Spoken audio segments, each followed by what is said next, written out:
As the holidays roll around, it's hard not to notice the beautiful blooms of the holiday cacti. Here now with the dirt, it's Ryan Pankoff.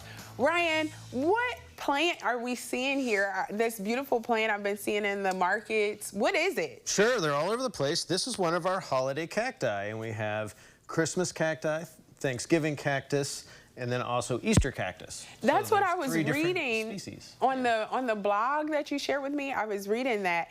How is it named based off the holidays, and is the timing of the bloom in line with those holidays, or is it different? No, that's exactly why. Is that like in nature, the bloom time of these plants lines up with those various holidays, and it has to do with the length of day and night. So as our night length lengthens, you know, the time it's dark, lengthens, this plant starts to flower in nature, where the horticulture industry is able to manipulate all that in controlled growing conditions so they can make it so these plants bloom just about exactly when they want it to. This is a Thanksgiving one.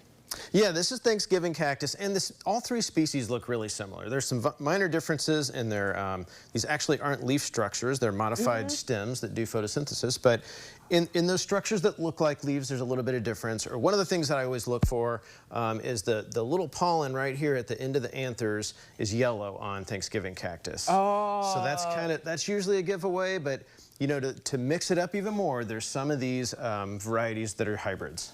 That people have bred to get.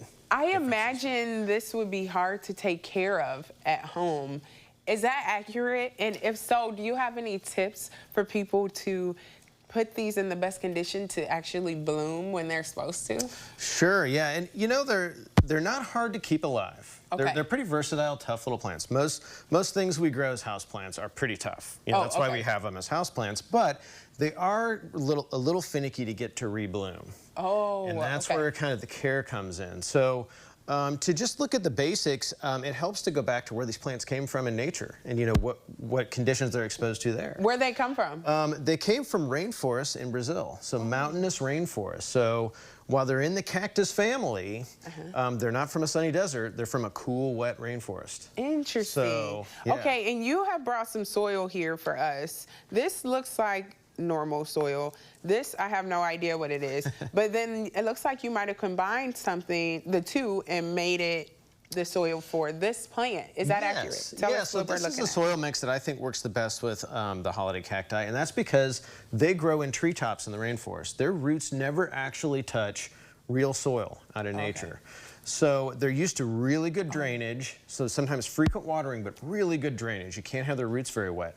So a normal potting mix that we get is just a little too heavy for them. So this is actually just peat. And this is perlite, which is it comes from volcanic activity. It's actually a natural material, although it looks like little balls of styrofoam or something. Yeah, it does. And this is a mixture that's about 60% peat, about 40% perlite, somewhere in a little bit more of the peat. And that's really light and fluffy compared to even some of the other, you know, soil mixes you might just buy as potting mix. I mean, it's really light and fluffy. It's like I could stuff it in a pillow and go to sleep. It's super soft, but it's that air that's in there that kind of keeps it dry and keeps the roots dry. So that's a key to these plants.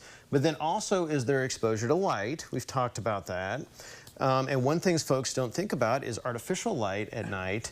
So if this is in your living room and you have lights on all the time, it may not get the light exposure. So another issue with these plants is it's actually pretty cool this time of year where they live. And so exposing them to cooler temperatures at night. So, you know, it's a little tricky to get them to rebloom, but I like the succulent foliage, or you know, stems of this plant. And so if you're happy to just have a little succulent plant, they'll do fine in a variety of conditions. But to get them to flower, really have to line all that stuff up. And a lot of folks that have success with that actually take these and put them in a closet overnight when the night length is starting to need to grow. So around August or so, start putting those in the closet, or about 4 to 6 weeks before you want these little guys to bloom. You would start to put them in and out. And you know, for me, that's been just like a little too much work. You know? Moving the plant around every day. I've tried to find, just by experimentation, putting them in different spots in my house, and I've found like one place that's the optimal spot. Yes, you found it. Okay, well, with all these tips, with the soil advice, with the lighting advice, with you, Ryan, our plants are 10 times more likely to thrive and flourish and bloom, and that's what we all want. So thank you for joining us, but we're gonna make sure you are connected with Ryan and the U of I Extension over at our website, ciLiving.tv.